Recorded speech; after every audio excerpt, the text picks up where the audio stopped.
What's going on, guys? Today I am going to be showcasing my first place Drytron deck list that I took to a remote duel event yesterday and ended up winning.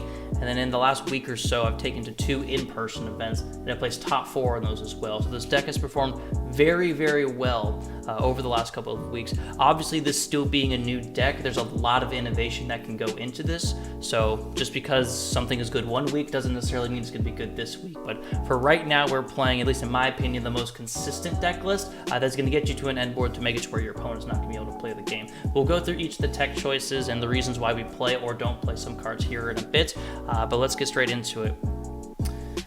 So starting off with the main deck, obviously going into the Drytron cards, our ratios are 3 alpha, 3 zeta, 2 delta, and 1 gamma.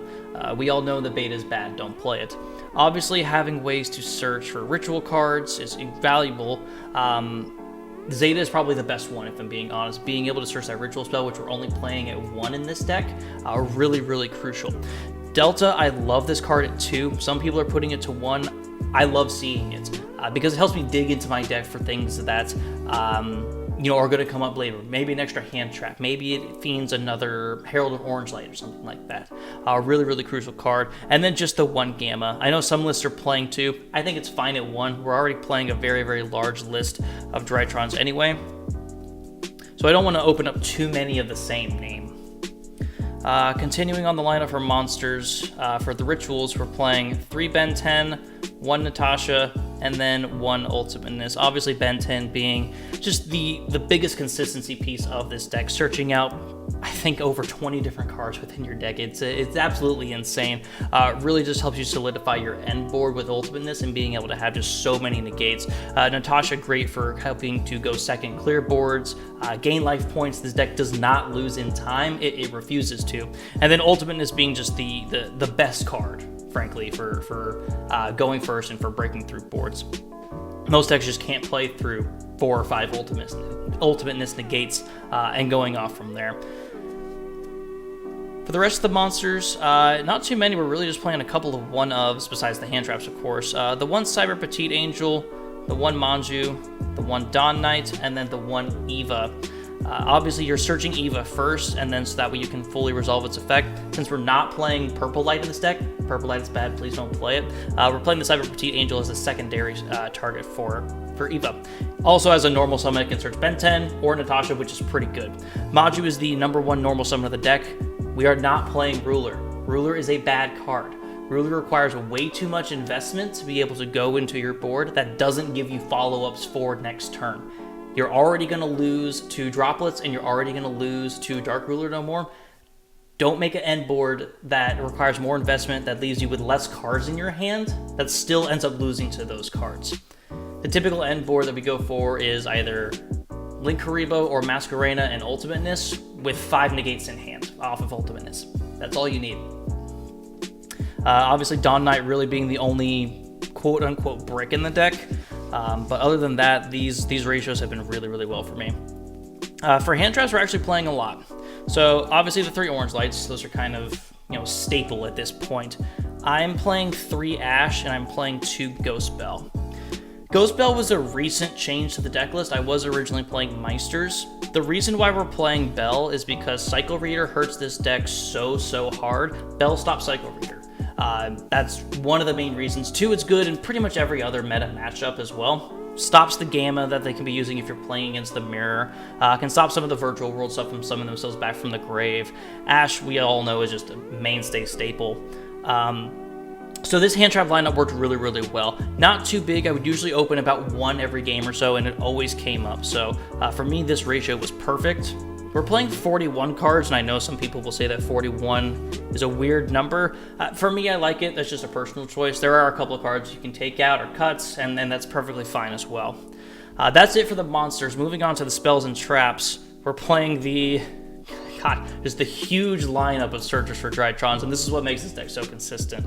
The 3 Fafnir, the 3 Nova, the 3 Emergency, and then the 3 Rights.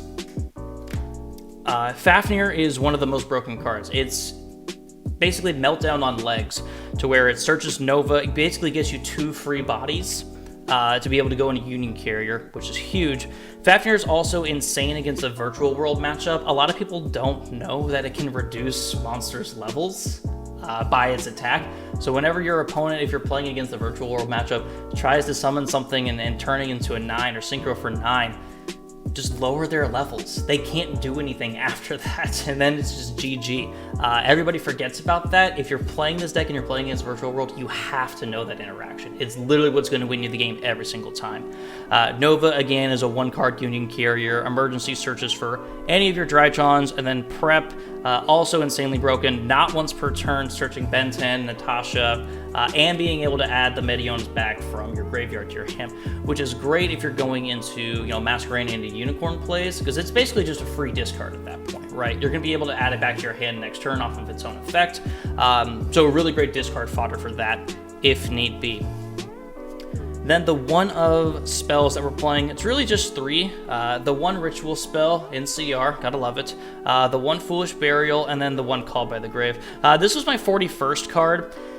Originally, I wasn't playing this, and then I decided, you know what? We lose to Droll and we lose to Cycle Reader. Let's play something that lets us continue to play the game. It came up a couple of times and definitely won me the match from there. Usually against the mirror, I will site it out just because I want to be able to use my own Drolls and I want to be able to use my own Cycle Readers. But against every other matchup, it's pretty good. That's it for the main deck again, 41. Moving on to the extra deck. This is where you can have a lot of flex spots, right? There's a lot of things that can go in and out, and I think there's already a couple of things that I'm personally going to change moving forward just as the meta starts to evolve. We're playing the Link Karibo and the Relinquished Anima. This insane for just sucking up monsters. A lot of people still aren't playing around this. They're thinking more about the Geonator instead, and everybody forgets that this card exists. So it's really, really good for us. Plus, being able to take both of these and just go straight into Union Carrier is really, really good. The Link 2s for playing Masquerena, Herald of Mirage Light, the Geonator Transverser, Union Carrier, Cerberus, and Phoenix. Masquerena, as we all know, a really great card for being able to just go into interruptions and go off from there. I'll be honest, I don't make the Herald of Mirage like that often, but if I know I'm in a losing situation and I have rituals in grave that I'm not going to be able to trigger otherwise, it's a good thing to go into, just that way you can get your resources back if it does get destroyed by your opponent's card effects, which is really, really nice. People still don't play around this card at all, and it's absolutely broken. I was playing against a Zodiac player. He had his Drytron in his middle column. I summoned this. Drytron can't pop it because it points to something. Summoned something out, took his Drytron, popped one of his cards, went into battle, attacked, and then made Zeus on top of his own Drytron. That's broken. That's so good. Until people stop playing around this, I'm going to keep playing it in the deck. Eventually, this is going to be one of the cards that I cut just because I know people are going to get smart and are going to figure out that they need to really work on their column placement. But until then, it stays in the deck. Union Carrier, kind of the heart and soul of the deck right now, being able to equip the Dawn Knight and then send the Gamma off of that. Once we get the XZs, this card will become obsolete. That XZs is absolutely broken. Cannot wait for 3 more months until that comes out. And then Ben 10 is inevitably banned, but it's fine. And then the Cerberus and the Phoenix, just really, really good removal monsters from there. Just the 1 Link 3. We're playing Unicorn. Again, just a Masquerena target to be able to pop something, or to shuffle something back. And then the last 2 links that we're playing are Access Code and Boral Sword. Boral Sword is super easy to swing for game. Access Code being able to break boards and put up a lot of damage as well. And then for the XC's lineup, we are playing the Kinkingashi Fucho, I think is how you pronounce it. I honestly don't know. Really, this card is here in case you get drolled or you absolutely brick and just need a way to survive. Making this in defense means you basically get another turn to play, right? That's really all it's here for. It can go into Zeus if needed. Typically, if you're going to go into Zeus, you're going to make a simple Nightingale instead, then upgrade into Downard, and then overlay into Zeus. So that is the extra deck. Again, a couple things that could probably be changed in here. These are just my personal choices, and I think they've worked out really well. The side deck, obviously, you tailor for what your locals are playing or what you know that the environment that you're in is playing. If you're in a more trap-heavy locals, like mine used to be.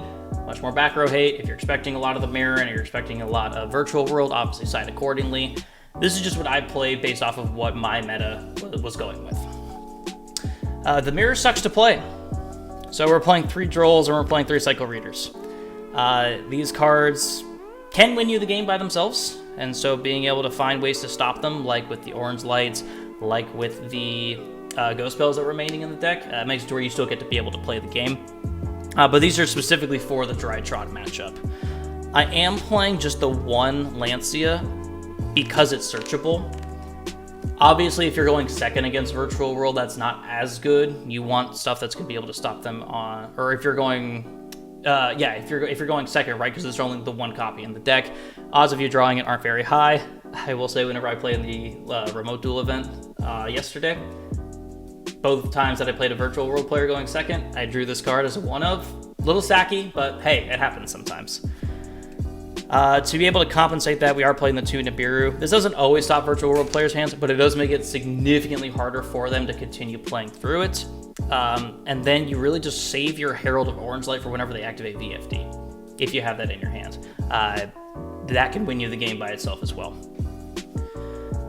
For the other cards, we are playing 2 Dark Rulers. People are still on Vanity's Ruler, and it's, in my opinion, it's a bad card, right? I don't think it's very good. I don't think people should be playing it. People still are, and until people stop playing it, I'm going to keep this in the side deck as well. It could also come up if you're going against maybe like Shaddoll Invoked or Invoked Dogmatica, something like that, to be able to negate their Mechaba. And then if you know that they have the Schism set, special summon your monster or activate the effect in hand.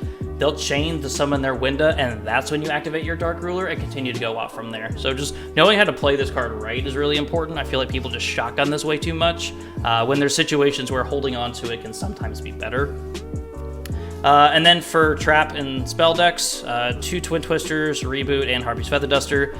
These will just win you the game because you're just going to OTK through all of that. But yeah, guys, this has been the deck list. It's gone really, really well for me so far. Definitely going to continue innovating and trying to figure out new, cool ways to tech some stuff into the deck. I know some people were playing like Aqua Dolphin, for example, in their side decks, whenever they were going first to try and stop Droll. Our locals has actually started playing Kawaki Mirror Guardian instead. One, there are some people who are on the Megalith build who will end with a rock in their hand to be able to keep it. But 2, Droll does not stop Aqua Dolphin does not stop Cycle Reader.